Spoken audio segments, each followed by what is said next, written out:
We're going to go right to the source as the data is incoming in the various counties. And then at the state level, we will be doing a very meticulous analysis. I think it will set the gold standard for coverage to come. What we know already from some of the exit polls. Again, exit polls, I think, are just a data point, not a major data point, but I think it's worth reflecting on some of these things. Throughout these various exit polls, whether it was NBC or any of the other networks, the state of democracy came out as the number one issue. You'd certainly want more women than men in theory, and I think we're seeing that as well. As my friend Mike Madrid says, the turnout, the gender gap, undecideds, the late breaking voters, those are right now breaking Vice President Kamala Harris's way, although we're still in for a very long evening. Also, we're seeing signs that Selzer poll out of Iowa it accurately reflected the electorate that's out there. Another good data point right here is also Donald Trump and MAGA's kind of public freakout right now. And whenever Donald Trump starts to say there's cheating, you always know he's getting a little bit worried. So Donald Trump posted a lot of talk about massive cheating in Philadelphia, law enforcement coming. And so when Donald Trump says stuff like that, that's oftentimes an indication that he's worried, he's nervous. Now, these Republican voters, these Nikki Haley voters, I've sometimes referred to them as the Meidas voter. We just want normalcy. We just want stability. We want pro-democracy and compassion. And when we would watch Donald Trump over the past week, whether it was Donald Trump attacking the Puerto Rican community and Latinos and Black communities, Donald Trump threatening to kill Liz Cheney. He called Nancy Pelosi the B word last night. He simulates oral sex with microphones on stages. He curses in churches. And I just think people are generally kind of repulsed by that behavior. And that doesn't fit, oh, I'm a conservative or a liberal or this or that. It's just normalcy. We don't want any of that craziness. It's exhausting. Exactly as he did on January 6th or January 5th and January 6th, 2021, to effectively create this coup. I do not think he will be victorious officially, but I am fully expecting him to call the election for himself before the final numbers have been counted. Look, Vice President Kamala Harris's campaign has built a machine. The people who I know who are on the ground, whether it's in Pennsylvania or Michigan or Wisconsin, are saying they've never seen this level of civic engagement, of organization. Whereas the Trump campaign did not knock on some of these houses at all. Well, they paid Elon Musk to do it, and he failed in that machine as well. So they don't even have a grassroots door-knocking process, which is how you win votes at the end of the day. Dina. But when you have a million people knocking on doors, I've canvassed for campaigns before, it makes a difference. So I think we should all collectively take a breath as we go into this night, because we have been trying for 8 years to get rid of this man. And I can think of him, we are ready to shake him off. And it might be a long night to end the drama. You might all need to get into your pajamas, but we are here for it. We're going to guide everyone through it.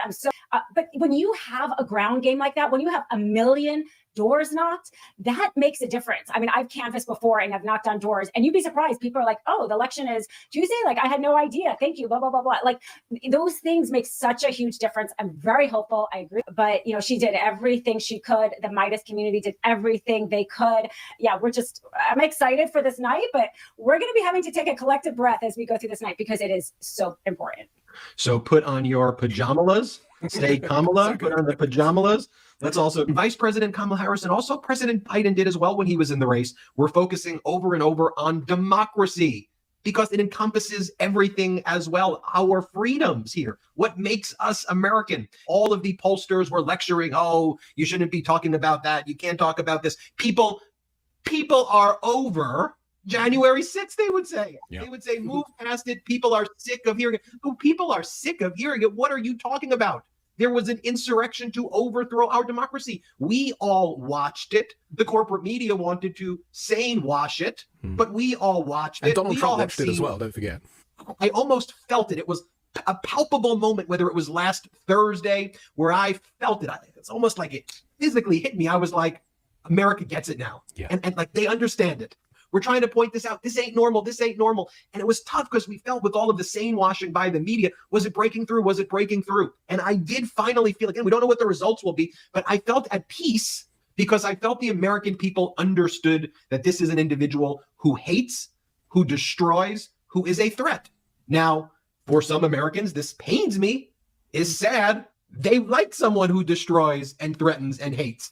But I thought, and I think, and I supremely believe that by and large, Americans are a loving people, a pro-democracy people, are smart people, and make the right decision. As Winston Churchill says, Americans always make the right decision after exhausting all other possible options.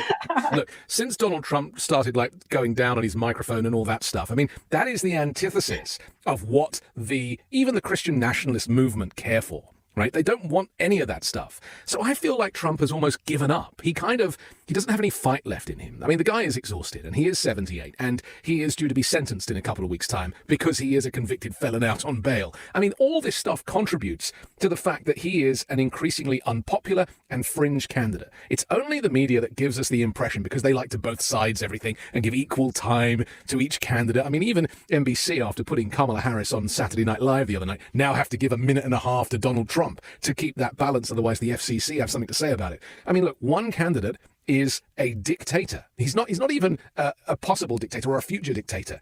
If you experienced his presidency as I did the last time, you'll know that stuff like a Muslim travel ban and the reversal of Roe and gassing American citizens who are peacefully protesting, not to mention disappearing them off the streets of Portland in unmarked vehicles with an unmarked military, that is despotism. So it's not about what if.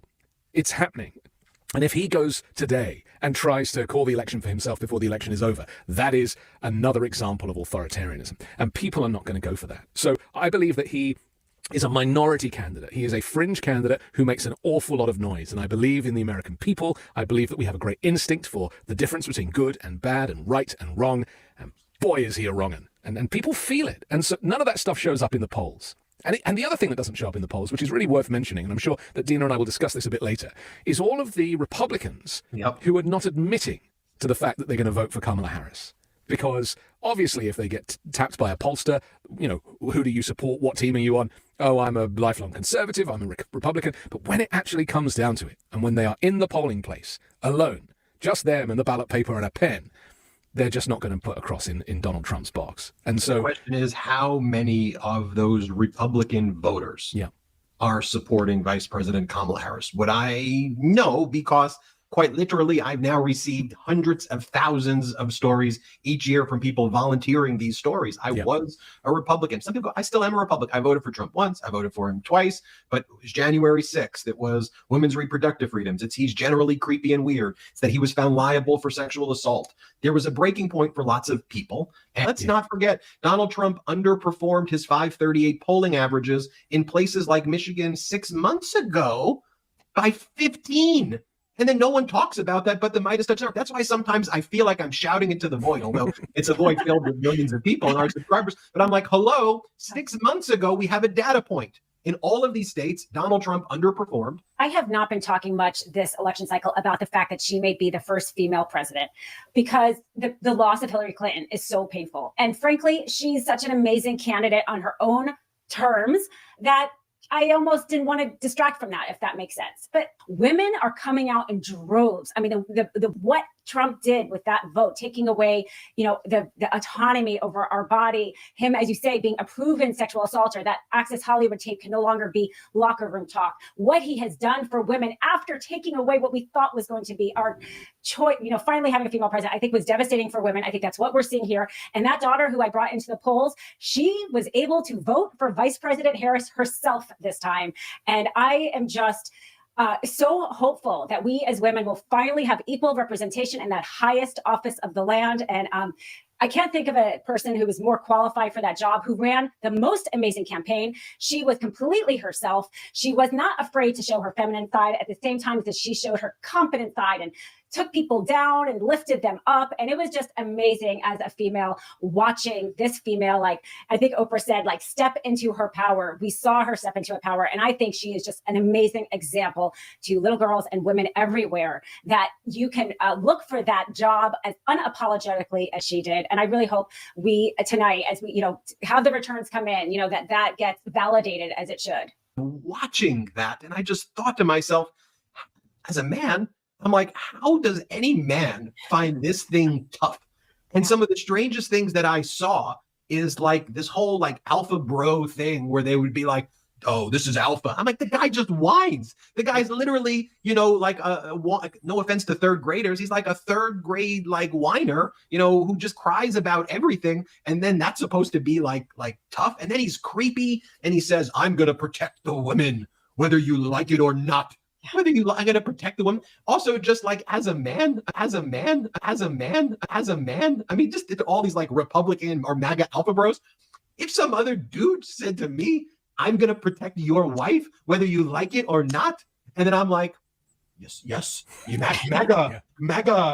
I think to myself, what in the Kim Jong-un brainwashing has come down with these people, because it's literally insane. So, but honestly, what I don't like? I don't like when I watch Mickey Mouse and Goofy and I gotta see their ding-dongs. We don't want to have all these like men being like Trump and just kind of creepy and behaving this way and looking up the sexual assaulters. Like, let's just be clear, take away the politics and gamifying Democrats versus Republicans. Trump is a horrific role model. I mean, fathers who have voted for this guy, would you let your daughters alone in the room with him? Would you let a family member alone in the room with Donald Trump? A guy who says he loves to molest women on audio tape, and we'll go back and forth and we'll provide you with the most comprehensive coverage that there is. So I'm amazed that Donald Trump is allowed to be on the ticket, considering that he did that last time and attempted to overturn the election. If Trump is not defeated in a resounding way, we are going to see them get smarter and better at these tactics. The MAGA movement has to die. It has to end. We saw the kind of like violence that he kind of instigated around January 6th, but we're seeing this already at, the voting centers. There's reporting coming in that DeKalb County in Georgia, they had to clear the polling centers because there were bomb threats. I mean, let's let that sink in, right? We're not even talking about what happened in January 6th. The fact that here in America, there are bomb threats on election day, and they were cleared, and the Secretary of State that said that they were non-credible threats, thank goodness. But that should not be happening in a democracy at this point. Well, I think Brad Raffensperger has come out and said that a couple of the bomb threats that he was seeing in Georgia actually had come from Russia, and that Russia was instigating these bomb threats. Now, I'm shocked at the number of volunteers she's been able to galvanize, and also the door knocking. And they said that there were 6 buses full of volunteers this morning canvassing for Philadelphia. I mean, that's how you win elections, is getting that ground game. And it only happens when the volunteer thinks they're doing it for a winning campaign. So the number of volunteers, Harris has gotten, I'm just like, it's really amazing how many people she's been able to get to take time away to knock on those doors. I mean, that's difficult to get that many volunteers from the Trump campaign, because they are rooted in xenophobia and racism and white supremacy. And so that is the view of America that they have. They don't consider the fact that actually the majority of Americans are quite liberal, are quite progressive, and do not have these extreme views that Trump has. And it's absolutely unacceptable that somebody my age, 22 years old, has to go through their formative years of college where the former president is out here declaring victory, or possibly declaring victory, trying to sow disinformation, essentially doing the bidding of Vladimir Putin for him. And right now, we're trying to figure out what Donald Trump's play here is. It's because he is out there essentially trying to sow fear in the same way that Russia would want to. We know that Russia called in a bomb threat. Dude, your biggest supporter is Vladimir Putin, and he's the one sowing violence, sowing distrust. People in chat are saying, I'm feeling good. Somebody said I'm feeling stressed, a little bit tired. I think we'll be doing good by the end of tonight. And at the same time, if we see this trend of women turning out en masse across the country, we should see a solid victory. Because Ann Seltzer's poll was backed up by a Kansas poll. A Kansas poll that shows Donald Trump is losing among elderly women. Donald Trump is losing among independent women. And this is an important piece of news coming in Indiana, of all places, in Hamilton County, with 2/3 of Hamilton County, Indiana in right now. Vice President Kamala Harris up 1.2 points. Donald Trump won this county by 6.8 points in 2020. Let me repeat that, because I just dropped a bomb right there, bombshell right there. 2/3 of Hamilton County, Indiana in. Harris up 1.2 points. Trump won this county by 6.8 points. That is big. That is big right there. Here, the same reason why the Seltzer poll in Iowa has utility for analysts is not simply because it's great to say Donald Trump lost the biggest poll in Iowa. It's fun to say that, right? We all like when Trump thought he was going to be up +8. I think in that poll in Iowa back in 2020, he was up like +6. to Biden. So there's a little bit of it that's like, ha ha ha, but that's not what we do here at the MeidasTouch Network. Also, Vice President Kamala Harris closing the gap with older white men as well, and men in general. That's why that Stelzer poll had such a seismic shift. And Stelzer, who, not coincidentally, is a woman pollster, who's not one of the male data analysts, said, you don't understand women. You're missing this. You're missing it. And when I look at Hamilton, Indiana, I'm trying to extrapolate. Is that the Stelzer effect, if you will? But the question is narrowing that.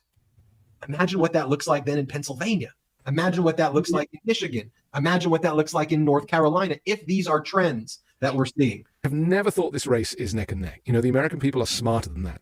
Polling might be neck and neck, but in reality, we're going to see areas, as we've been discussing tonight, surprising us at how much support there is for Kamala Harris and the Democrats in districts that we would never have dreamed would turn in that direction. And so Anthony, you're telling me the people of Hamilton County are not into leaders simulating fellatio on microphones? Like, are you telling me that who would have thought that in Hamilton County they thought that that's repulsive? Or when Donald Trump starts calling Nancy Pelosi the B word, or says that he wants bloody mass deportations? He said bloody. Or I wonder if the people in Hamilton were like, oh, you want to be a dictator on day one? Oh, that's a very so funny, funny. The way the media was constantly sane-washing this. How about this?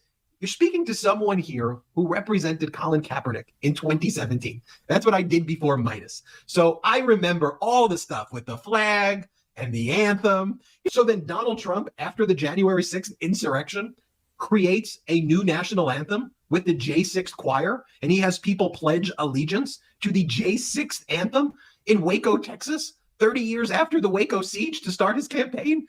And us and the Meidas Mighty, Dina, Anthony, our entire crew here, we were like, hello. And then I get the feeling that the Trump team are panicking now. As these very early numbers start to show, they are going to be really ramping up the authoritarianism. And so I get the feeling that because their plan is to call this election for Trump before the vote is concluded, that they're going to see that might not even be possible.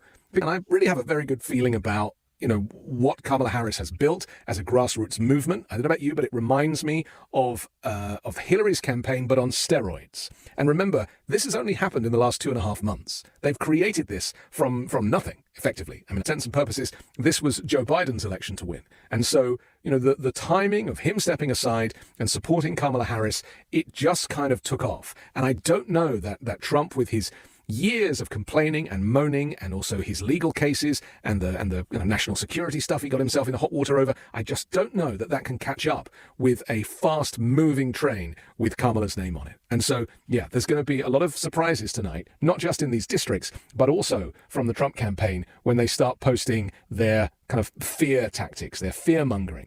And this is just the start of it. It's going to be messy tonight. And so we have to really hold the line. And, what we're talking about, could change. And so I'm not trying to be overly confident or arrogant or anything like that at all. I just want to reflect on, are we seeing trends right now? And it seems that we are for now, but let's talk about some of the calls that have been made. Vice President Kamala Harris wins Vermont. No big surprises there. Donald Trump wins Kentucky. No big surprise there. It's interesting. And another call right here is that Trump will win South Carolina and Trump will win Indiana. Although I think some of those data points in Indiana are at least helpful. So I get a sense that what we are seeing is a national shift. Whether it's enough to swing it for Kamala Harris, we won't know until much later tonight. But I get a sense that people are done. And you're seeing the season finale of the toxic masculinity that goes with the Donald Trump movement. A decade was plenty. And it's really all that, I don't know about you, but it's certainly all that I can take in this moment. You take a look at Florida right now, with 30% reporting in Florida. Donald Trump only holds about a 2.6% lead in Florida right now. That's Florida, folks, right there. That's coming in. I think that's a big story as well. Think about that's Florida right there. And things are pretty close in Florida right now. Granted, it's 30%, but And it sounds like the poly market, that betting, market on this election is shifting towards Kamala. So, they're seeing what we're seeing is, percentages being closer than they're supposed to be. Leftward shifts in Florida. I mean, that's definitely not something that the Trump, war room wants to be seeing right now. So this is what a winning campaign wants to see. They want to see, like, even though, as you say, they knew they weren't going to win Indiana. Who knows? I mean, they definitely aren't expecting to win Florida. But when you are closing the gap among voters you don't think you're going to get, that, portends, huge, you want to say like success among voters that you think you're going to get. So these early results and the markets shifting here in the betting markets toward Kamala Harris is, kind of exciting news for her campaign, I'm sure, there. Despite the money that they spend, despite all of this corruption, just looking at, even at 30%, seeing how close that is for a state like Florida, which is Donald Trump's state, of course. Not he. If they were to lose Florida to Kamala Harris, I think that would be like one of the great announcements of the night, because they really do feel that Florida is a kind of it's the nucleus of this Donald Trump movement. She's cutting into Trump's rural vote. And this is how you win elections. One, you get out your own voters, which we've talked about, fantastic ground game, and you flip the other candidates' votes. I mean, Biden, that was why he was such a great candidate. That's why we wanted him in 2020. And, there was so much support for him still, because he was good at connecting with those rural voters. Forget the fact that she is connecting and convincing them to vote for her means that, like, her message has resonated. It's not just getting out the vote, because these are not her voters, but doing both is a winning ticket. All the prediction markets are still even, guys. We're getting caught up in the noise. Can I just tell you guys what we're doing right now? We're getting caught up in all of the noise of exit polls, the noise of early counts where it's only 60% in. Let's not get caught up on the noise.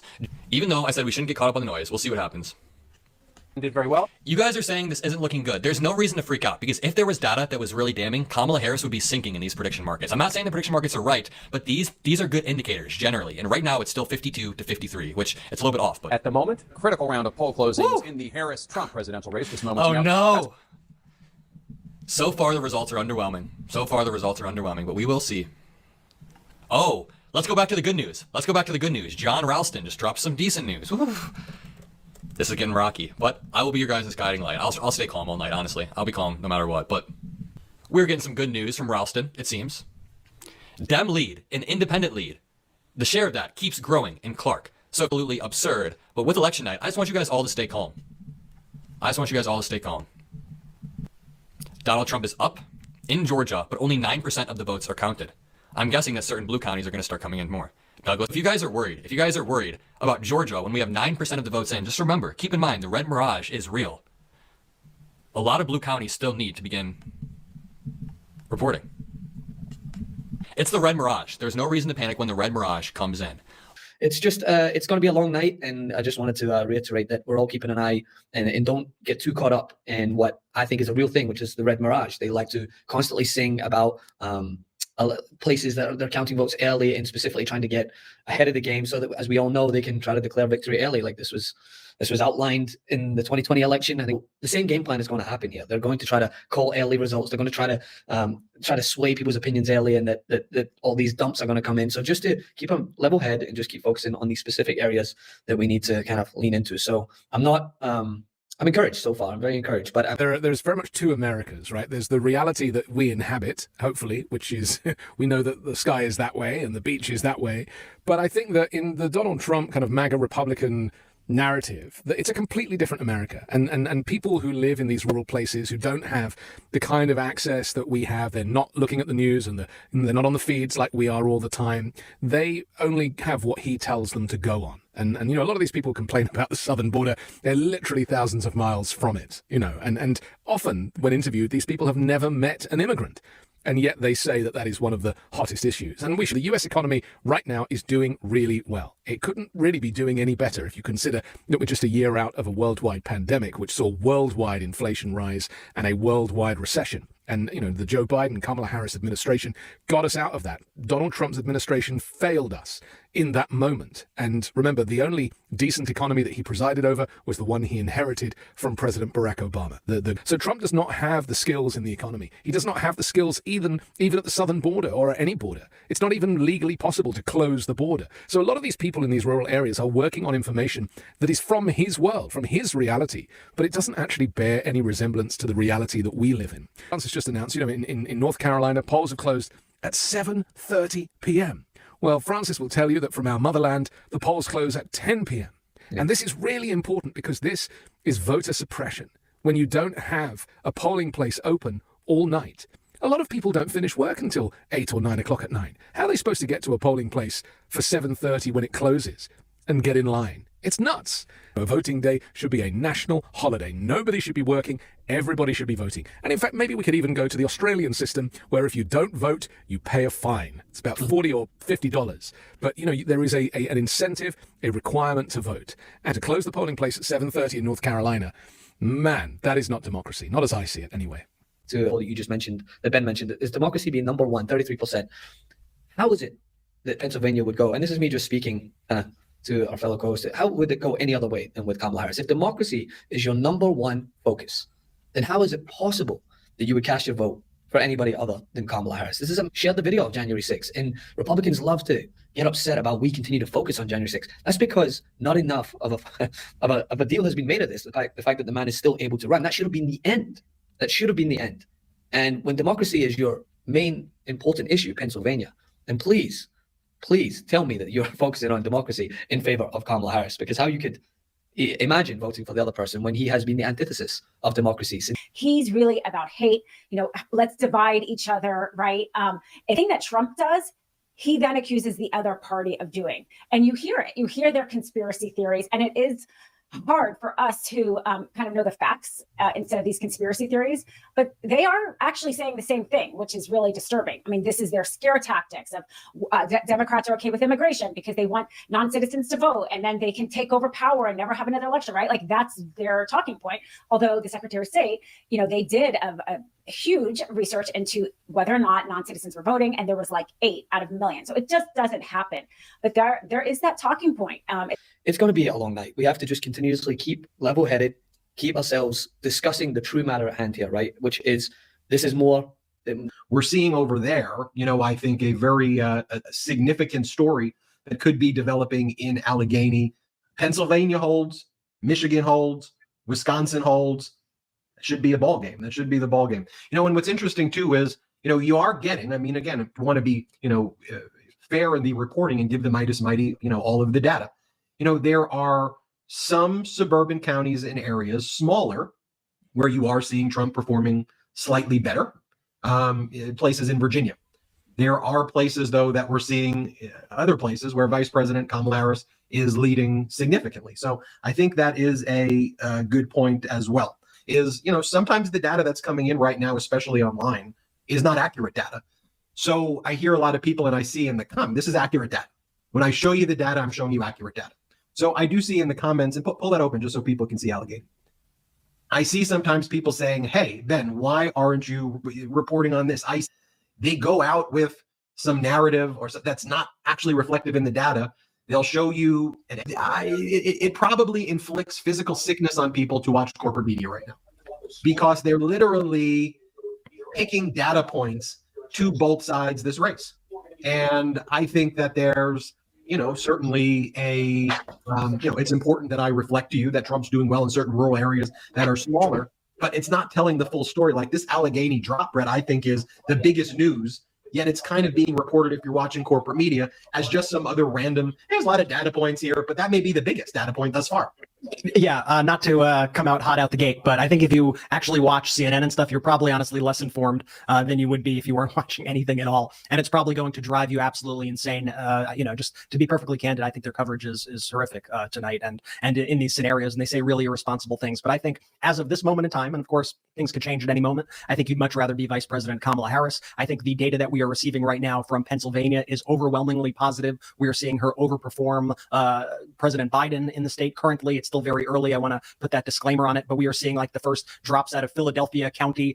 Vice President Harris taking a commanding lead in Philadelphia County with 87.23% of the vote compared to Donald Trump's 11.58% of the vote there. That is surely good news. We hear right now is that while things are very early, of course, in the night, that as of now, Vice President Harris is meeting the targets that they expected, and in some cases exceeding those targets. So I think if you want to be anybody in this race currently, you would much rather be her. But you know how these things work. Anything could turn on a dime, and you never know where things are going to go. But I encourage everybody as well. You get fed so much data, and there's good data and there's bad data. And especially when you're looking at stuff and it's hard to draw conclusions at that point. And I think a lot of people rush to kind of create a narrative around a small sampling of data. Well, and no surprises really with any of these predictions just yet. I'm not sure if they've officially called Florida yet, but it looks like they probably will. If they haven't yet, they'll probably call that soon. We're starting to get votes in from Michigan, so this will be very interesting to watch. And like I said, don't draw any conclusions from the data, because so we are just going to continue to get a deluge of data. Try to just remain calm throughout it. I wouldn't get too excited. I wouldn't get too upset. I wouldn't try to, I would just try to remain neutral, remain calm, let the data come in, let it play out. One of the things that we are seeing throughout the country, which is the only other thing that's concerning to me on multiple levels, is that we see a lot of bomb threats right now. A lot of bomb threats have been fake bomb threats. They've been determined to be, just totally bunk fake threats. These, I hope people don't get discouraged and get afraid to go to the polls. This is a clear example of voter suppression, but everybody needs to remain strong. Stay calm. Stay Kamala. Is that what we're saying these days?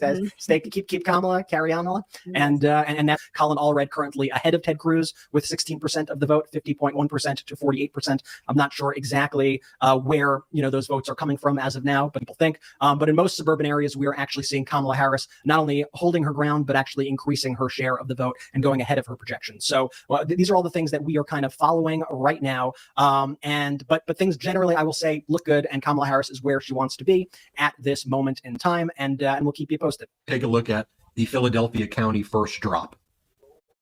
Take a look right here. You've got Vice President Kamala Harris up 87.23% to 87.23 to 11.58% right there. If numbers like that hold, she's in a very good position in Pennsylvania. And that seems to be where it should go. That's where they're turning out. So she's leading it by 40 or 50 points. So it seems like a huge Kamala Harris overperformance right there. Where may I add, there are more people. So that's. But we are also seeing good news for Vice President Kamala Harris in the Atlanta suburbs right now. And like I said, Georgia is a state to watch. Right now, we see that Dems are either matching or exceeding their 2020 margin in the Atlanta suburbs. So that is certainly very good news. Trump is, and I keep using this phrase, he is a fringe candidate. He is somebody who makes an awful lot of noise. But based on the stuff that he says and the way that he behaves and the policies that he has, I don't think America is in line with that. Now, what we do differently is we say, hang on, you cannot say stuff like that and expect people to take you seriously. Things like closing the border, it's just not possible. Things like deporting 15 million migrants, it's just not possible. Who's going to do that? The military? So we have to ask the questions that the legacy and corporate media are failing at, and it's a shame because we used to look up to them, but things have changed. But right now, I think the big thing is, will the blue wall hold? Right now, it appears yes, but these things could change as we get more, as Donald Trump calls them, dumps, massive dumps, as the ballot dumps come in, as we see what's going on. I just wanted to mention something about, because I'm looking at the live chat and I'm seeing people's anxiety levels are going through the roof, and I just want to reassure people that, remember, Donald Trump, as we said earlier, is not a winner. He hasn't won anything since 2016. And that was an anomaly, right? He won with a perfect storm of didn't really have a great point of reference for what Donald Trump was about. I mean, some of us did, but a lot of voters, they hadn't really kind of got to that stuff yet. They hadn't really processed how he might bring his racism into the campaign, for example. So a perfect storm kind of gave Donald Trump the presidency in 2016. But it became pretty clear very quickly that he was actually not up to the job. And then Donald Trump is not a winning candidate. And as I see it, you don't go from the point that he started at to the point that we're at now and become more popular. We saw Mike Pence running for his life, and those things happened after the 2020 election, which he lost. So there is no evidence that Donald Trump is capable of winning anything other than back in 2016. We throw other things into the mix since 2020 when he lost, and that is him getting involved with these legal cases. Serious legal cases, of course, business fraud, Alan Weisselberger, and then we have the E. Jean Carroll case, where he was an adjudicated rapist. Again, this, because we also have him failing cognitively as well. We have a dementia, which we weren't talking about in 2020 or 2016, where he is literally confusing Nancy Pelosi and Nikki Haley and getting stuff wrong, and repeatedly getting it wrong. We're talking about sharks and batteries and boats and things that ultimately he should not be talking about. Or Hannibal Lecter, the late great Hannibal Lecter, of course, a fictional character that he keeps referencing, and nobody really quite knows why. None of these things are winning ticket items, none of these things. So I'm just speaking from an instinctive perspective, a holistic perspective. Look at the timeline of the Donald Trump story. It is a diminishing timeline. It is not a storyline that it's not a story arc that is growing. And with that, that's what gives me confidence in the fact that, on paper, it's a different story to what people feel. And while the legacy networks might be going, it's neck and neck, it's the polls, what we are saying is actually, how do you feel about Donald Trump? And how does the nation feel about Donald Trump? And he is a pox on American society. He's not a great American success story. He's a bankrupt businessman. He is not a winner in American elections. And so if he was to win tonight, or whenever the results are announced, I would be very surprised. It would be like, 150 million people have been reprogrammed. And I just don't think that is possible. So, Americans like a success story. They like a happy ending. And it's Kamala Harris that is providing this joy, this positivity, this great energy, this movement for families and for women and for young people. And Donald Trump doesn't touch on any of that stuff. He's just like bromancing with old white men moaning and complaining about people that don't look like them. And that's not the America that I recognize, even as an immigrant. So whatever happens tonight, Trump is a loser by definition. And we should not forget that. No, I got to agree with you there. And, I think, but right now the good news is, I would say the top line good news is that the blue wall is holding. It appears Black women in particular are coming out strong in Georgia. Georgia is very close. It seems like the data people that I kind of trust are saying that Georgia right now appears to maybe ever so slightly be leaning towards Trump. But we have to see, because there are millions of votes yet to come. Bad news out of Florida, the abortion amendment has failed. They needed a 60% threshold and did not achieve the 60% threshold. I'll watch and everything comes in right now. Everything looks 58-40. I still think that's an important data point that we have. And so now we're just kind of watching everything comes in right now. Everything looks quite close. It looks like Vice President Kamala Harris is doing quite well in Pennsylvania. So that's the good news there. There might be a blue mirage as well. We do need to be aware of that. It's not just a red mirage. And again, I'm saying that so that you can manage your anxiety levels, because I don't want anybody kind of going to extremes, because that's when the migraines set in. Yeah, I mean, I think in terms of the anxiety level, I woke up this morning with that gut in my stomach. I'm sure everybody watching had the same. And I feel like I have to remind myself to breathe. But frankly, I'm not going to probably breathe until we find out once and for all if, we're done, if we've fully shaken off Trump. I mean, that's the reality of it. The stakes of this election are so large. Yeah, I think it would make the torture of the night certainly worth it. But we're here to help keep everyone informed and give you a steady hand through the torture. Whether the news is great, whether the news is bad, we're going to be delivering it to you, straight without the spin. Trying to keep people's emotions in check and trying to, offer points of hope where we can. Specifically talking about Texas, the possibility that Texas can go blue alone should just be enough of encouragement for everyone. I mean, we'll talk. As of this moment, I would say that the blue wall seems to be holding and seems to be pretty solid. And that's always the best path for Kamala Harris to win this thing. If there is a crack in the blue wall, I will let you know. We will let you know here. Right now, I'm not seeing any evidence of that. We're seeing Vice President Kamala Harris doing quite well, overperforming Biden, running even overperforming him in a lot of these cities, doing very well in the suburbs. So it's going to be a very close race. It seems like that we need that blue wall to hold for Vice President Kamala Harris, and it seems like it is. I'm not at a point where I'm willing to make any projection or anything like that. But I just want to say these nights are strenuous, and people freak out about one data point and then get excited about another data point. And so it's just important to remain steady, steady as you can. If there's horrible data points, we'll continue to bring them to them. But we're really not seeing any of that right now. Like, the reason the red mirage is a thing, right, is because... Sorry to interrupt. It appears we have a big projection that we can make right now. Vice President Kamala Harris winning the state of Virginia, the Commonwealth of Virginia, I should say. Vice President Harris taking Virginia. That's good. She should win Virginia. And Democrats are going to show up more on election day, and you will see that fall into place. And there are more kind of low propensity Democratic voters, folks who don't ordinarily vote in elections, who are also going to appear, and you're going to see that turnout gap switch. And it appears that we are seeing that in the raw data right now. We don't know what the actual results are.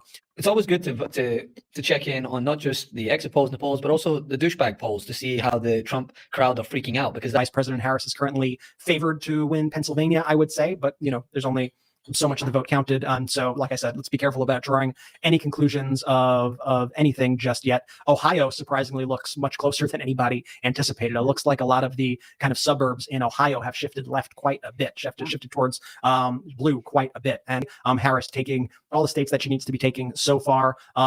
it's far too early to spike the football and celebrate. It's far too early to doom. That's and a to Republican be- strategy, Brett. And these guys who are just really kind of, as we know by just basically their party affiliation, very anti-women and very kind of afraid about the turnout from female voters and what that would mean and signify for the MAGA movement. So let the Republicans do the early celebrating, because the Red Mirage is a thing for a reason, as they notoriously will try to claim victory early because it kind of settles some of the nerves. Let's calm down. It is always, always, always those kind of red areas that have fewer votes, those rural areas that are counted early because simple mathematics, they have less votes to count. So therefore, those numbers will come in before we start to see numbers from urban areas, which are going to come in later through the night, which happened in 2020. That's why I good to talk about dumps and these massive dumps that, that's just simply what happens when votes are counted across the country. So let's everyone just kind of relax and stay tuned. We see Trump is projected to win Texas, which is no surprise, but I'm curious to see the ultimate margin there and to see how Colin Allred is doing. It looks like Ted Cruz in the latest batch has surpassed Colin Allred by 1 or 2 percentage points. So Nebraska, New York, North Dakota, South Dakota, Wyoming. Now, one of the things that you all need to know is if you are in any of those states, or in the Midwest states or Western states, if you're in line, stay on that line. Make sure your vote is counted if you are listening to this, because your vote has to be counted if you are there. The margins, your vote matters very much. And so, Red Mirage is real. There was always going to be a Red Mirage, and just, I don't know how to say this, but don't act like this is your first ever election. Unless it is, that's fine. But if you guys are experienced, you know that elections can flip and that making a prediction at 8 o'clock doesn't always go well. I just saw someone on Twitter saying everybody's acting like this is their first ever election and they don't know that it can switch, which is just what I'm saying. Chill out. Yep, as someone in chat said, if we all stay chill, we got this. But let me tell you what's important to Gen Z in this election. Gen Z cares about things like democracy. Gen Z cares about things like healthcare, mainly the economy and housing. And let me tell you which candidate is better for housing. Kamala Harris has an actual substantial plan to fix the housing crisis, or any problems we have with housing can be eased by increasing the supply, as VP Harris wants to do, and creating incentive for first-time homebuyers, people my age.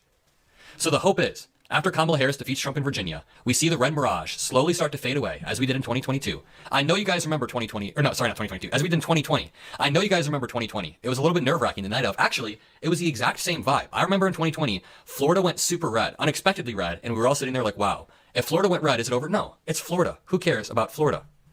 It's going to be a tight race, but we did have Kamala Harris win in Virginia, or win the state of Virginia. Also, the effort to add abortion rights to the Florida Constitution fails. Both marijuana and abortion failed in Florida. Other than that, we are currently just watching some indicators like the Needle. The Needle's live updates predicts Kamala Harris is ahead or will win the popular vote right now.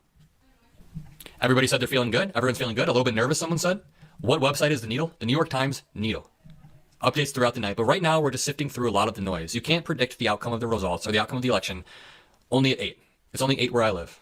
We'll have to wait for a bit. But Florida increasingly going red could actually be good. If they start all moving to Florida, that goes away. Someone said, I'm feeling a little bit better watching this stream. Let's go. Yeah, there's no way Trump gets the popular vote. Someone said, I'm feeling a bit better. Yeah, we're just chilling. We're just taking some time. It's definitely a stressful night for everybody. Trump was just called for Ohio. Trump wins Ohio. Former President Trump is projected the winner of Ohio, according. Yep, stay calm. Stay Kamala. Is that what it is? Stay Kamala and carry Anala. We built such a beautiful pro-democracy movement. Let's stick the landing right here. Said in chat, I'm feeling a little bit tense. That's fine. That's how it is, on election night especially. Trump wins Ohio. That was expected. Interestingly enough, Donald Trump was panicking on Truth Social a few hours ago, and he's been relatively quiet since. He posted hours ago, Philadelphia and Detroit, heavy law enforcement is there. Since then, he's been relatively quiet.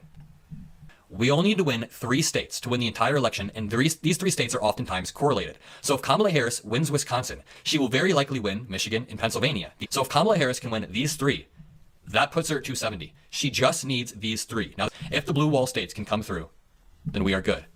Harris is currently estimated to win the popular vote by 1 percentage point, but I'm sure that will go up as we get more data coming in. Just remember, guys, just trust the keys. Trust the keys. You can hear the keys dangling. And that means Alan Lichtman is on the way. When you hear the sound of the keys dangling from a distance, just trust them. Let's read the MeidasTouch chat. How is the chat on the Meidas channel going? No, guys. See, this is the thing. People are saying this is 2016 all over again, but it kind of feels more like 2020. If you're going to say that it's 2016, then that means the exit polling would have been looking really good for Kamala, then it flips, but that's not the case. Right now, we're just worrying over the noise. If anybody's worrying in chat, it's over the noise. You guys are reacting to stuff a few hours early, which is fine. So am I. We're all reacting to the data as it comes in. But this definitely gives me 2020 vibes, where there is a red mirage, quote unquote, that comes in, And then we have to overcome, and yes, it takes time, as the mail-in ballots are counted, as the election day ballots are counted, but yeah, it takes time. You guys needed to hear something positive. If you want to hear something positive, women are turning out, relentlessly turning out. If you want to hear something positive, women could absolutely swing the election. Someone said 2016 was very different. Absolutely. It's more like 2020. It's more akin to 2020 over everything. All right, here we go. Very soon we're going to start getting some actual, genuine results. Some results that are more indicative of where we're headed. Right now, I just want to reiterate, all we need are these 3 states, Wisconsin, Michigan, and Pennsylvania. If we get the blue wall states, that is all we need to push Vice President Kamala Harris above 270, or to 270 exactly. Yes, it's closer than we wanted, but it's fine. We have breaking news. Kamala Harris has officially won New York. Kamala Harris has officially won New York. Not surprising at all. No, she doesn't. No, she doesn't. Someone in chat said Kamala will lose if she loses North Carolina. That's not borne out anywhere. Kamala just needs 3 states. The blue wall states are all Kamala needs. Look at right. Came here for optimism. Yeah, we're not even being uniquely optimistic. We're just breaking down her paths to victory and how we can get there. And her path to victory is very simple. These 3 states. I do not see Donald Trump as a winner. I sense from watching Adam Mockler just then that there is a kind of anxiety building in because we are seeing this red mirage at this stage of the evening. And that was entirely expected, wasn't it? So it's like, I don't want people to feel disheartened because I heard Adam say, well, Kamala did the best she could. And if America chooses Trump, it's on America, it's not on Harris. And I was thinking, don't go there just yet. It's not like that. Trump is not a winning candidate. I just cannot see it. And so none of these results, though, are surprising with 2 candidates, there's 2 candidates winning the states that have supported their respective parties for years. So there's nothing yet that we should be concerned about. If anything, we should really be quite pleased that it is playing out in this way. So, let's just be calm. It's only just gone 9 o'clock on the East Coast, just gone 6 on the West Coast. Still very early days for reporting. And, the polling places are still open in a whole bunch of places. So I really feel like, we need to just calm ourselves. Trump has. So, I think that we just need to kind of chill and just ride the wave of this moment if we can. Dina, what are you feeling about the red mirage? Is it causing you any anxiety, or are you comfortable with it right now? Yeah, I think, like I said before, I basically haven't taken a full breath the whole day, and I will not until this is done. And that's just the reality of it. The stakes are way too high until we end the drama law, But yes, we have to keep Kamala until then, do the best we can. We're hearing that Fox is now projecting Ted Cruz will win in Texas, which is not good news for us, nor for Texas, I should say. No. We're seeing that the cities and the suburbs are shifting to Kamala Harris. The rural areas are shifting to Donald Trump. To me, that speaks a lot to information, the way information is communicated. Because, of course, remember that some people, they have cable news, or some people might have, I don't know what technology they have left over from the dark ages at home, because a lot of these rural places, they don't have the high-speed internet and the connections. And so people are having to get their information in different ways. And obviously, depending on how you get you access it, will depend on the type of information that you'll receive. And I'm talking about a kind of political weight, because so many of these networks now have been bought by the far right and then kind of right-wing ownership. And it's funny, isn't it, how Trump is always claiming that the media is liberal. And I would disagree with that. The media now pretty much is in the hands of the right. And you see that through a lot of and if you live in that world, then that's all you're ever going to hear. And it's detrimental to the health of the individual to think that there is a crisis at the southern border. I personally would never refer to it as a crisis. The economy, that's the one that makes me so crazy, is that the US economy is doing better right now than it has done for an awfully long time. And we can thank Kamala Harris and Joe Biden for that, for steering us through this post-pandemic recession and coming out the other side. Inflation is down, unemployment is down, and GDP is up. And so whilst people might not feel it, the reality is that it is getting better. It just takes a while for it to kind of kick in. And then, of course, we also have employers who are not paying people properly. That's the other thing. Cost of living goes up. Employers never like to give people pay rises as they should do. And then there's price gouging, where the retailers are still charging those high prices that we paid during the pandemic and thinking that, that they can make extra profits in the meantime. So there's so much involved with the economy, but overall consensus and the emotional stability of our Meidas Mighty. Let's just remind everyone, for the people in the back, okay, nothing that has been projected so far for Donald Trump is things that he didn't win last time around. There have been no real surprises. The Trump camp will definitely try to pick and choose those specific areas like Miami-Dade County. Oh, great, perfect. Let's kind of focus on those little areas. There's plenty of those for Kamala Harris as well. So let's just pump the brakes on that. Again, the clearest and most prominent path to victory, that blue wall that Brett was talking about. Like specifically, we've got to look at Wisconsin, Pennsylvania, and Michigan, and those counts are coming in. Pennsylvania, and what has been projected so far is looking favorable for Kamala Harris. So we're going to be trying to broadcast as many little victories as they possibly can, because it's all part of their strategy to ensure that they get this idea out, even if it's not kind of anywhere near the finish line. This is exactly what they did in 2020 to get the idea out. As we know, ideas can be very powerful, especially on X, which is run by a man who has kind of put his money and his support behind Donald Trump, to get the idea that they've already won or they are winning, so that when those votes come in, that are coming in later, as we know, in rural areas, that it's almost like the shifting perspective has already made its way towards this idea that it's stolen. Again, she doesn't get a million knocks on the door because she's telling these volunteers that you're going to earn $1 million. She did it because there was enthusiasm behind her. I thought the fact that the campaign for Harris didn't have to resort to those kind of tactics was a good sign for this. And I'm right, as we're still kind of waiting for the results to come in.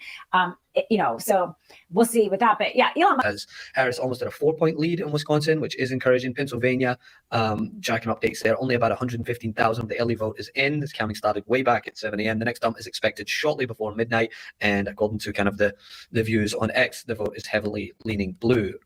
So those are encouraging signs. As I said, that's kind of where my focus is zoning in, those three battleground states in particular. That's why I brought all this up, to just be a little wary of what you're seeing on X, right? Because let's back. And it's coming around to that time now, because that red mirage has materialized.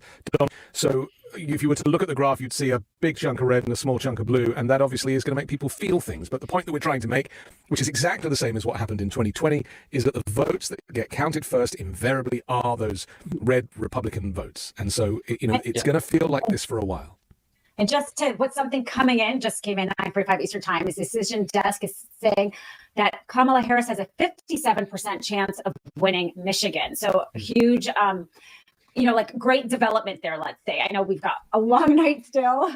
As I've been saying, get your pajamas if you haven't yet. It's a long night. But, she just needs to win the blue wall, right? I mean, that's what she needs to win the presidency. So the fact that she's getting that kind of percentage in Michigan is big. And the last times the president, has not won Michigan, Wisconsin, and Pennsylvania altogether, I think they said was 1988. The fact that she's this ahead in Michigan is not only good for Michigan, it's kind of good for the whole blue wall. And, we've talked a lot about how Harris has been so great, but let's talk about Tim Walz. Let's talk about Tim Walz in particular with this blue wall, of how much I think he has connected with these voters. What are your thoughts there on how much of a difference he's making also in this? I love him. I mean, I think he's the right choice. I mean, as we said, most of the announcements are in these kind of strong states that Trump would have won previously and would have won anyway. But maybe call me a conspiracist, but I just have a feeling that they're going early with a lot of this stuff. I mean, the polls have barely closed in a lot of these jurisdictions. And there's a lot of early calls. Him the opportunity to say, okay, hold it, I'm the winner, as he did in 2020. Keep checking in with that blue wall check-in. What I'm continuously tracking here is that in Pennsylvania, Harris 52 to 48 right now with 35%. In Michigan, Harris 53 to 45 with 13%. Wisconsin 51 to 47 with 29%. So we're still continuously getting in these votes, and because the New York Times are always correct. But what we need to continuously reiterate, which Anthony you pointed out perfectly, is that they almost want people to jump early, to call early, to make these decisions so that it can present these ideas that this victory is almost inevitable, and anything that comes out to the contrary is clearly voter fraud or clearly lies. And that's why we have to be very careful. We're not going to, we want to be careful. We want to be particular. It's just to be a little bit laser focused on, we don't need to spend as many hours talking about the areas that Donald Trump was already projected to win. Even if they want to emphasize their victory in a specific county in Florida versus 2020, that's not where the focus is. The focus needs to be on our blue wall. And what we're looking at right now, there's nothing to panic at the moment. Democrats. So really, as the election knew it. The Vice President Harris's campaign knew it. She said over and over again, the road to the presidency goes through Pennsylvania, and it is going to be some time before Pennsylvania has finished counting their mail-in ballots and before we know, really where this is going. So whether or not the New York Times or anybody else is having lean or likely lean, those ballots are just now starting to get counted. And we are, we're hunkering down here, right? We're hunkering down. We're taking this in. I mean, we have not had such an important election in so long. And so I know we were talking about the anxiety on the stream, and that's understandable. This is the stakes of this election. I mean, the hatred that we have heard from Trump and Vance from women, minorities, so many groups of people are frankly just disgusting. And it is, never mind like the threat to democracy that we've talked about. So it's difficult for me actually watching this. I have to say it's difficult seeing so many people still vote for him. Okay, let's just have like an honest moment here. I couldn't right? agree with you more. Not It's so even, weird, isn't it? Yeah, it is. Like, not even about like whether or not she's gonna win. Or, like, please, like, you know, like that's just disheartening. Like, did you not see what I saw? Please don't tell me so many of you hate people that maybe look like me or my family. You know, like, is this really what this is about? Is it just about the taxes? Like, you know, it's just disappointing to see that he can still get, like, frankly, anyone to vote. Any votes at all. It is remarkable, isn't it? But this is it's a mental health issue as well. And I've been doing lots of interviews with the psychiatrists about this Trump contagion that has overtaken the country, and that it is a collective mental health condition. So it's not so much about specific policies, but more about being in the cult of Trump. And, you know, we know from people who have safely extricated themselves from the cult, they come out and will tell you a story. You know, I lost a friend because of Donald Trump. You know, I made the mistake of telling him he'd been radicalized, and that was it. He never spoke to me ever again. I see a lot of chatter on the chat of people being like, you know, getting very nervous and very anxious. You are suffering the red mirage. And there is an antidote for that. And the antidote is time. So we just need to like chill the F out. Which is an antidote nobody wants to take. Everybody wants everything now. Yeah, I was joking, but not joking. Like, it's going to be a pajama kind of night. Like, it's going to be a while here. I mean, we waited a long time in 2020. It's going to be. And, you know, that is the problem with this system. You know, the system of the Electoral College is completely flawed. And it's so frustrating because there is an actual system that runs alongside it called the popular vote. And Democrats always win the popular vote. Only just to me that if you count the numbers across the country as a whole, the actual numbers of individual votes, that America is a liberal, progressive, thoughtful, diverse, integrated society. It is not a far-right Christian nationalist, anti-women, anti-minorities, anti-LGBTQ plus group that they would have us think. And so that proves to me that America is ready for a female president. And it also proves to me, because of 2008 and Barack Obama, that America is ready for another black president as well. So we combine those two, and I think that, you know, that is a recipe for success. Although we have some good Kamala news. She has picked up Colorado's 10 electoral votes. AP has reported those states like Ohio and Florida have slipped away from the Democrats. But it's still early, and, you know, 270 to win. Remember, we're not even close to that. And remember, those mail-in votes, they don't get counted yet, as Dina just said. So there is going to be a long wait. And, you know, I think that I've been reading that the energy at Kamala HQ is pretty good. They're feeling pretty good. No one is disheartened at this stage. Everything that they've experienced so far was predicted. And so there have been no big surprises in this race so far tonight. Yeah, that's the main takeaway. And that's the point to reiterate, is that it might seem like we're a broken record here, but all of those projected victories, nothing has happened that did not happen in 2020. That's the headline. If we had a Chiron right here, that was what it would say, is that nothing so far that has happened we haven't already seen. We've seen this story before. We've seen the counts come in late.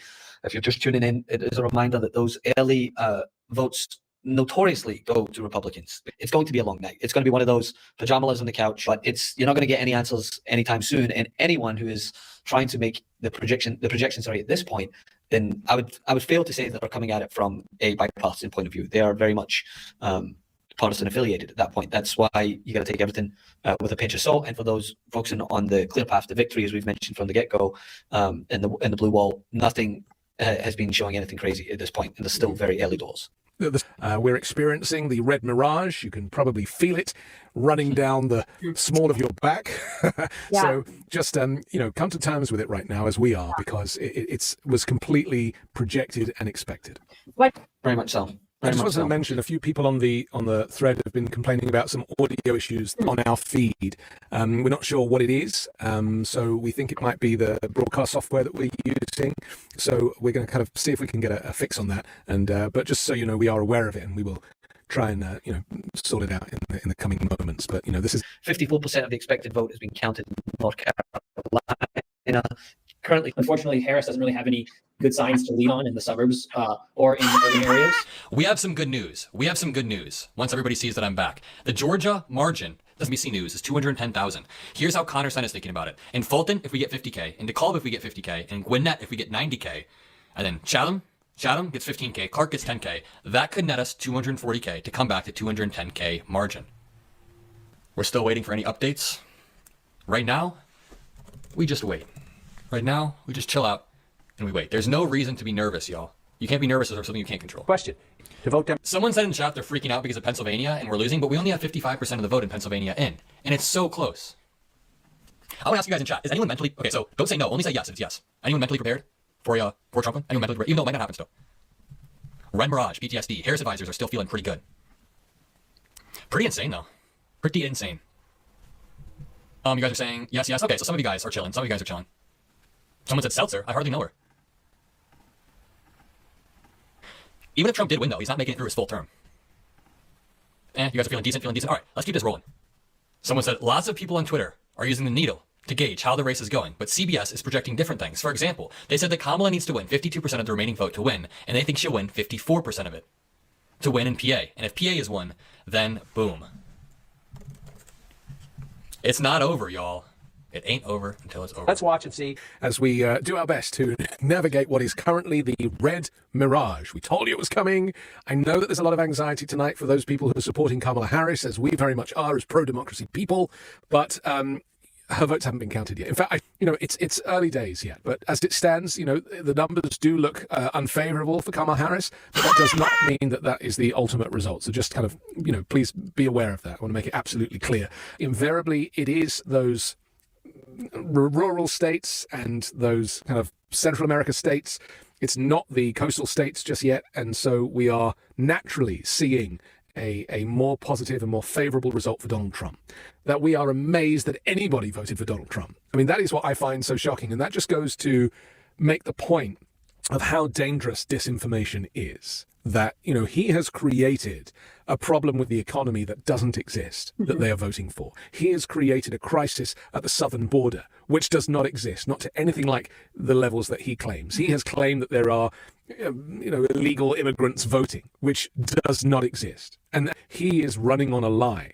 And unfortunately, people, because, to quote a famous musical, everyone's a little bit racist, there is an aspect of xenophobia baked into humanity that makes people want to look to blame somebody for their own problems. And Trump has mobilized that movement to blame immigrants, or to blame Kamala Harris, or to blame Joe Biden, when nothing could be further from the truth. But unfortunately, the truth does not travel at the same speed as disinformation. And so that is what we're seeing.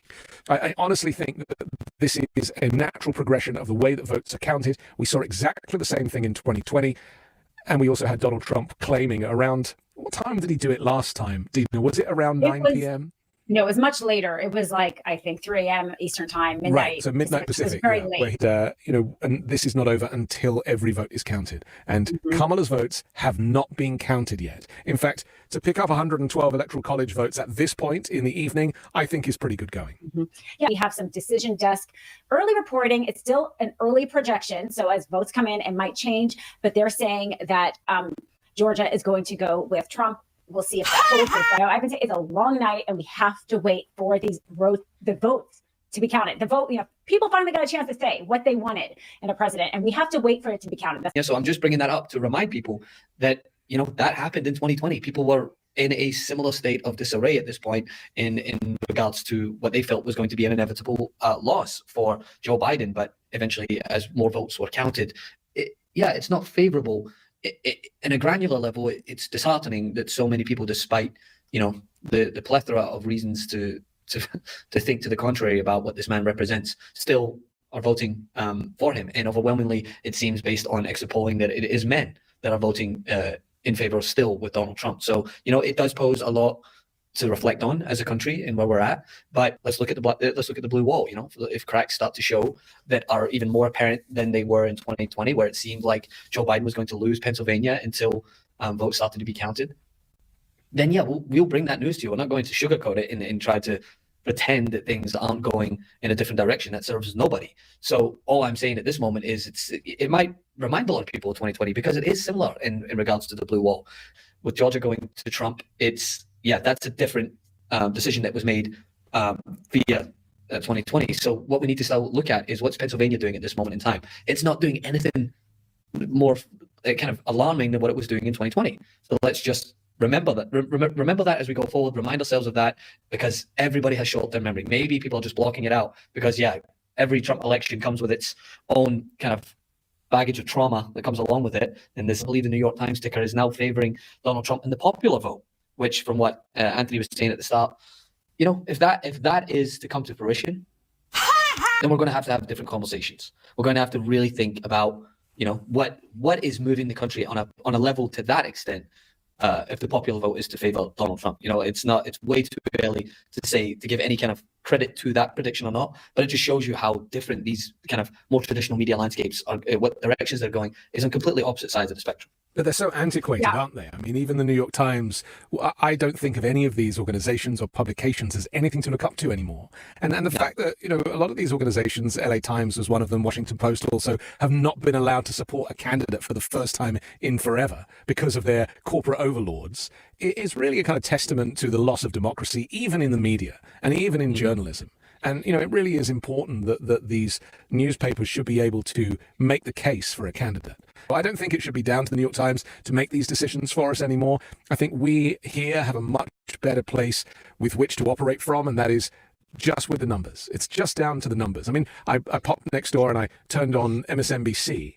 My heart rate, my watch started pinging me. I was like, this is crazy. They genuinely do make it like it is, you know, like an episode of Jeopardy. And it shouldn't be like that. You know, we're talking about the future of the country and its administration. So I'm not tempting fate, I'm not saying it's going to happen, but people need to know what it is that they are voting for. But to be fair to the New York Times, they did endorse Trump. And I don't know if I believe in this needle situation either. But our media, you know, throughout our history has been owned by Byron, you know, by these by like rich men. I mean, that is kind of like part of our American history. We have had really rich men controlling our media over so many years. And that's why Harris is down 100,000 votes in Pennsylvania with 54% in. But as you're continuously seeing here, guys, is the trend, Philadelphia and the suburbs are only at 40% in. Harris will run up a huge amount of votes in those areas. This is what we need to focus on when it comes to these trends, is a lot of these bigger cities, a lot of these suburban areas. We're not focusing on the smaller counties that come in early because they can be counted quicker. Let's focus on these bigger cities that are going to inherently shift one way or the other. I'm not saying that it's all going to come in roses for Kamala Harris, but we're reporting on things without really seeing the full picture here. It happened in 2020. 200,000 votes roughly, Donald Trump was ahead in Pennsylvania before it switched back. So I'm not losing any sort of hope right now. And polls, you know, what we're looking at really is a developing story, a developing picture. And, you know, I was thinking of a metaphor to try and put people's minds at rest a little bit. And it's a little bit like when you go for a shot, you know, maybe your COVID shot, and you have all that anxiety associated with how much it's going to hurt. And then when they actually do it, it doesn't really hurt that much at all. Most of it was in your mind. I think it's the same with this red mirage. You know, the pain that you might be feeling is actually ultimately in your mind, because everything is going to change, and that shot in the arm is going to come when they really do count those. I mean, the mail-in votes, they haven't even started counting mail-in votes yet, and as we speak, there are people queuing around the block to go and cast their ballots. So we're not even close yet to anything like the end of this competition. And Donald Trump, remember, is not really smart enough to understand that they count different votes at different times. This is where all these conspiracy theories came from. I just wanted to read from a letter. It looks like the Harris campaign sending out a letter to their staff, kind of updating them as we are all kind of paying attention. So let me just kind of try to quickly read this letter. As polls close across the country, I wanted to give everyone an update on what we're seeing. As we have known all along, this is a razor-thin race. Thanks to the amazing team, we have seen incredible turnout across the battleground states, and the closeness of the race is exactly what we prepared for. While we continue to see data trickle in from the Sunbelt states, we have known all along that our clearest path to 270 electoral votes lies through the blue wall states, and we feel good about what we're seeing. So the campaign projecting optimism still, saying that this is in line with their expectations. It's either in line with their expectations or exceeding their expectations. So as we have talked about before, you know, still a lot of hope. Great email. I'm happy to hear that email. You know what you guys.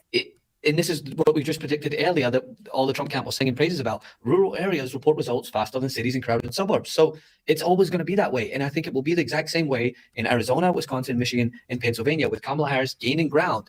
So there's a lot of noise right now early. A lot of people in the MAGA crowds, you can see, are almost ready to pop their champagne bottles like they did circa 2020, only to go and cause an insurrection when they couldn't get the court back in. So I would just take everything with a little pinch of salt and just we'll keep you inundated here as we find these results coming in from the big cities, from the crowded areas. But it's still a toss-up, but their prediction is that Trump will get 230 electoral votes and Kamala Harris will have 241.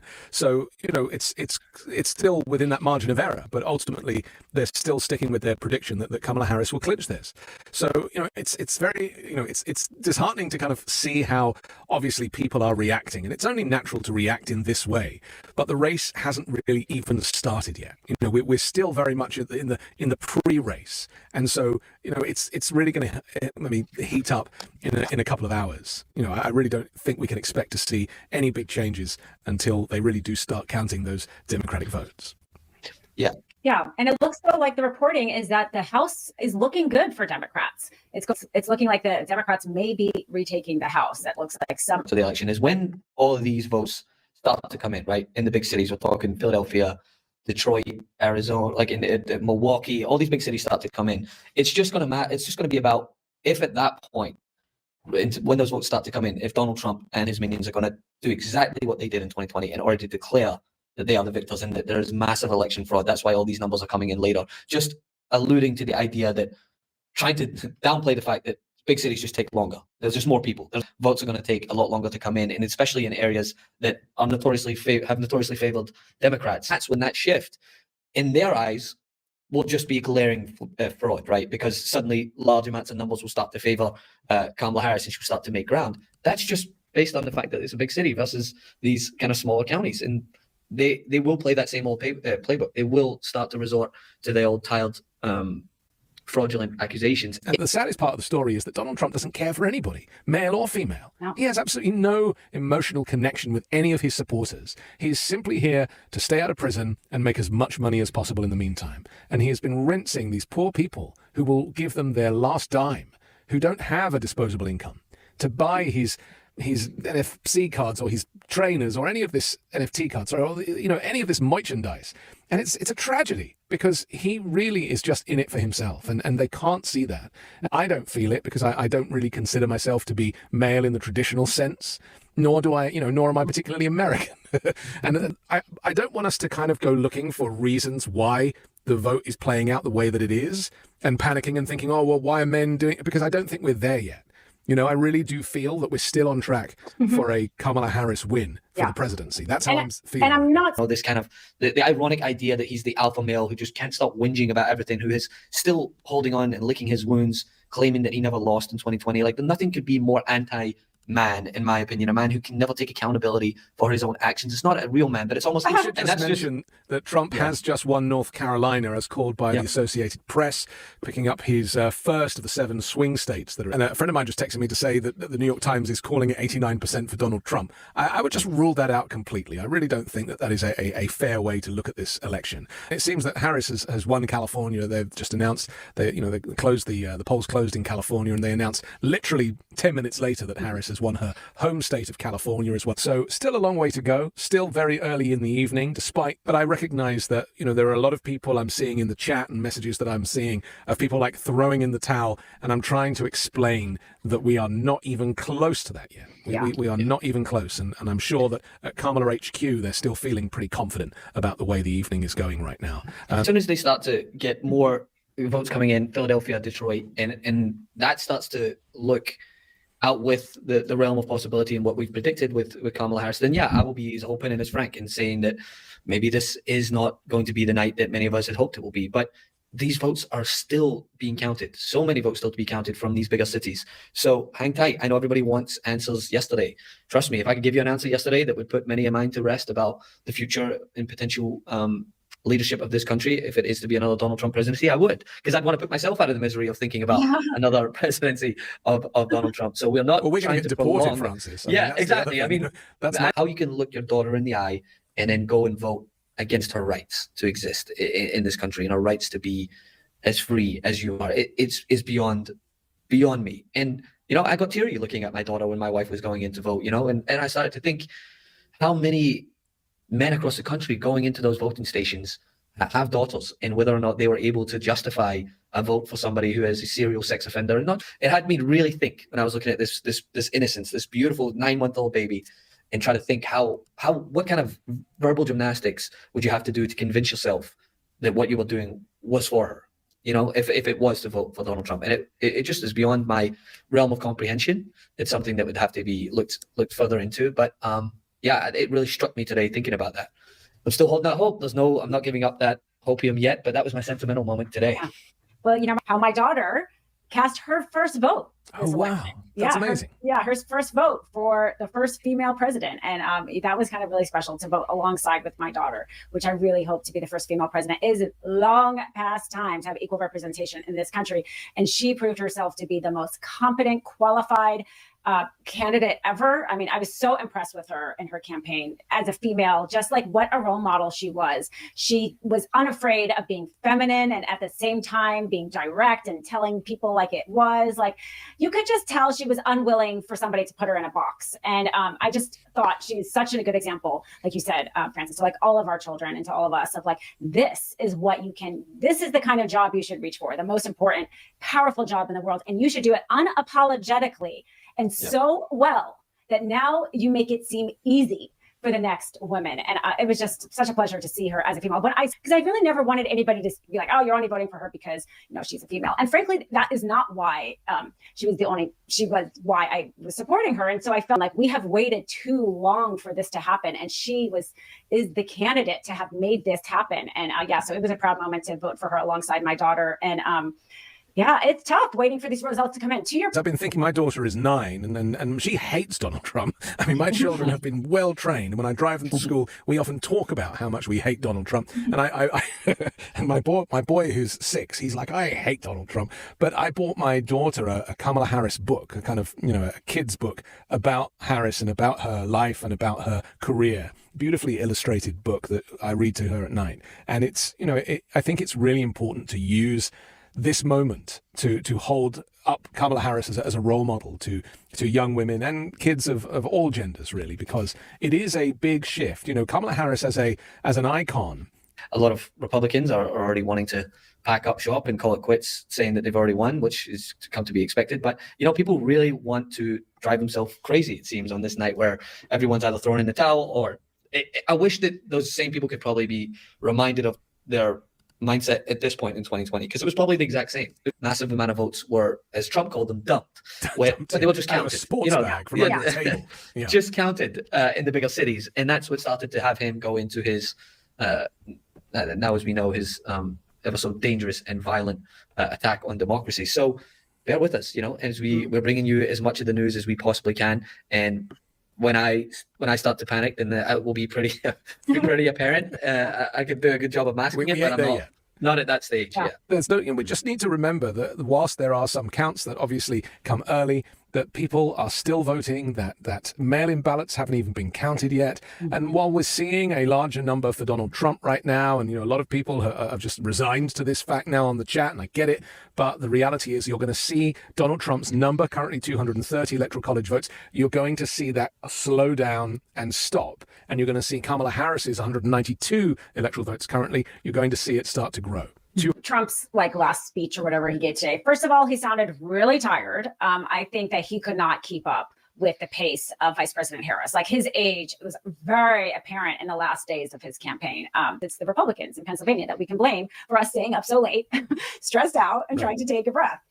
Kamala Harris has won New Mexico, according to the AP, dashing the Donald Trump campaign's hopes of a surprise victory in the South. Apparently, Steve Bannon tonight has told a reporter, "We've got this." Well, he would say that, wouldn't he?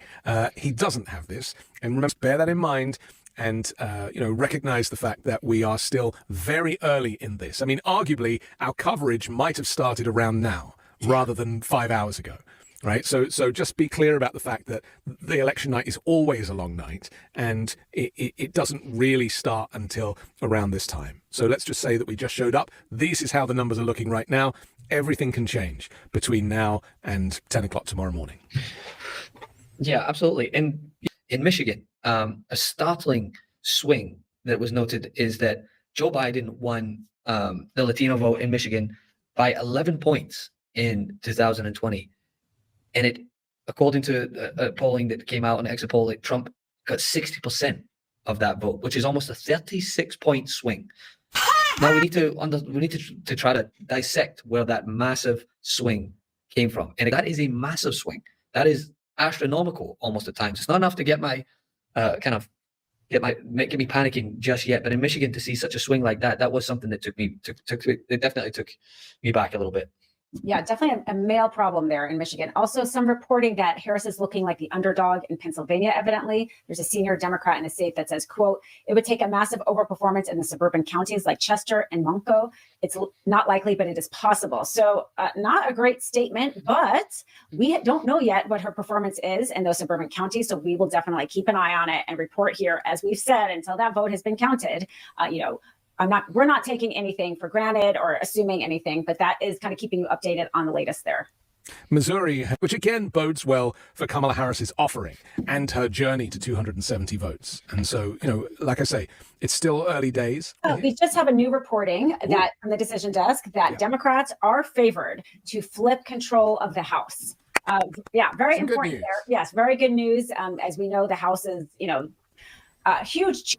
I mean, was there just a mass failure on the polling industry to find how Americans really felt about the issues?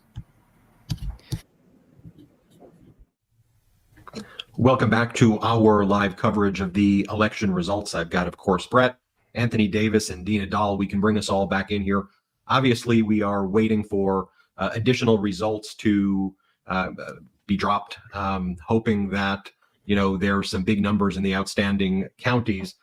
It is had a bit of a loss of words other than to reflect on hoping that our country can weather this. I'm hopeful. Hope springs eternal. But I heard my baby daughter crying in the other room, who was just born, and I'm praying deeply. I'm hoping for the best. But I'm overall not happy with the results. I'm not going to look at you in the face and lie to you. I'm hoping that show a red mirage this, red mirage that. Obviously, not happy at all about where these results are even right now. Even if there is a miracle that happens, it's deeply saddening that the country, just how I feel. So because I'm just always going to be real with you and be candid with you. But no, I am upset, but we'll see what happens. Brett, what do you want to say?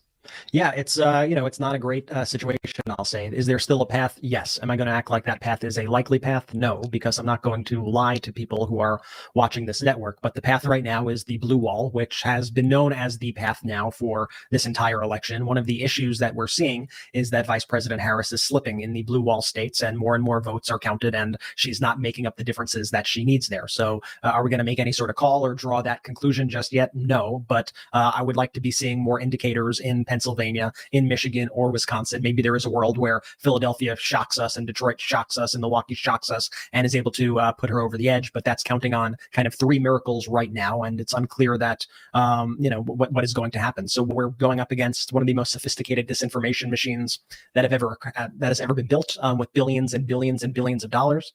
We're going up against a corporate media, quite frankly, that has completely failed us. That was even afraid to even make endorsements at the end. Is there a chance? Yes. Is it slim? Yes. Is Donald Trump overperforming? Yes. Are Republicans taking back the Senate? Yes. Will Democrats take the House? It looks like that is quite possible as well. So is she underperforming? Yes. Is Kamala Harris underperforming? Yes. And by the way, did Vice President Kamala Harris run a great campaign? I would say yes. I think they put it all on the field. I think they had I think they couldn't have run a more inclusive campaign, a campaign that spoke more to the American people. And sometimes, you just have to accept this is where the country's at. But I see some people in the chat saying, well, what the F? Like, why are you guys talking like it's over? Let me be very clear. It's not over yet.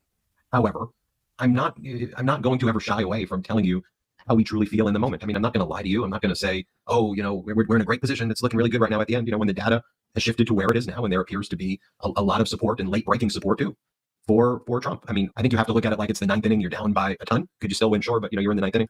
I still think the hard part is to reflect on directionally the country when you see the Madison Square Garden nastiness, when you see all of those things that are out there, liable for sexual assault, felony after felony. When you see all of those things and you still vote for it, in the numbers that we're seeing right now, almost regardless of who wins, if at your core, just that reality doesn't kind of sadden you as a human being, it saddens me that there are people who see those things and vote for that, and anyway, I don't mean to, get on here and doom you. I'm just trying to speak from my heart about how I feel, right now about this whole situation, regardless of. And so he makes a compelling argument because he is a propagandist. And we and the reason I'm saying this is because I don't want to just say, okay, the American people have made this decision and that's, that they've made their bed and so they're going to lie in it. I believe that the American people who have voted for Donald Trump and have bought into his rhetoric they are victims. They are victims of a national mental health issue, as we've discussed many times on my shows, where this Trump contagion makes you think that actually he is the right person because, as all despots do, they say, look, this is all broken and I alone can fix it. And that's what he's been running with. I'd actually go as far as to say that he doesn't really want to be the president this time around. The guy is exhausted. He really does not want to do this job. He just doesn't want to go to prison. And he's making great riches in the process. So, but I haven't written it off yet. She's at 210 currently. He's at 230, 270 to win. That red mirage will slow down, and as these mail-in votes start to get counted, we're going to see her number rise. And so it's not probably going to be called until tomorrow or much later tomorrow, and that's something that we need to kind of hold our breath for. But I'm not done yet. I'm still feeling quite optimistic, and I think she did run a very good campaign. And maybe America just isn't quite ready. But I put that down to disinformation, and I put that down to the lies and the propaganda that Donald Trump generates.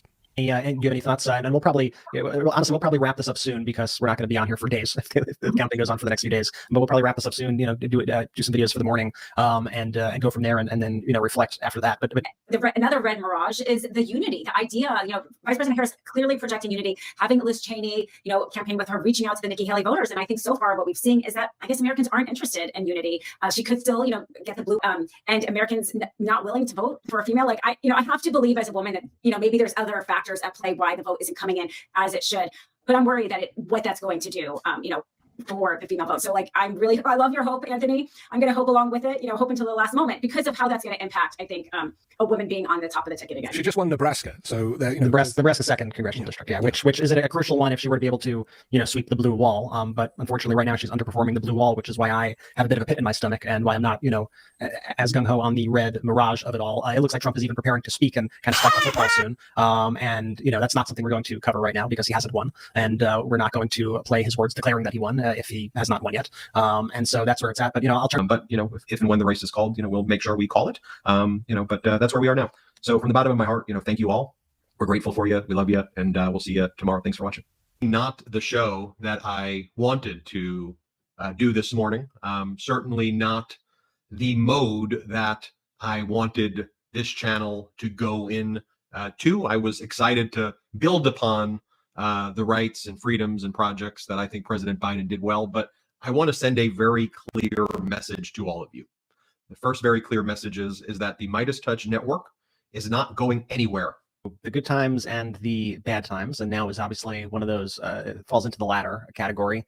I mean, we got to be honest, right? It's a dark day for America, and it's difficult to find the right words for the moment that we're in, and we certainly don't have all the answers. But here we are, and I just need you to understand this kind of media landscape that we're in, right? We face this corporate media that has networks like CNN and newspapers and whatnot who are pushing messages that sane wash the reality of what's going on.